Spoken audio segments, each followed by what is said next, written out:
And then finally, question 50. We made it. What type of polymer is formed by reacting amino acids? A. Polyamide. B.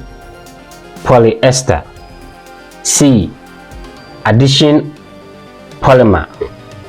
D. Carbohydrate. The correct answer is A. Polyamide.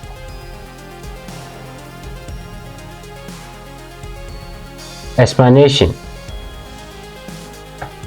Amino acids have an amine group. This is an amine group. And a carboxylic acid group. We also have a very helpful video called Functional Group Chemistry on KokoChem Education YouTube channel. So please do check it out, okay?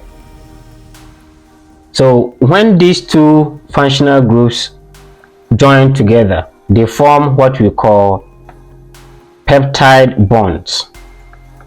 So peptide bond is a type of imide linkage that links so many small units together to form a polyamide like proteins, okay?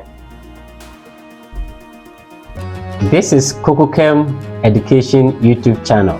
Always remember that practice makes permanent. So when you watch any video no leave a comment. I would love to hear from you. Share it with a friend and please subscribe. See you in the next video. Thank you for watching.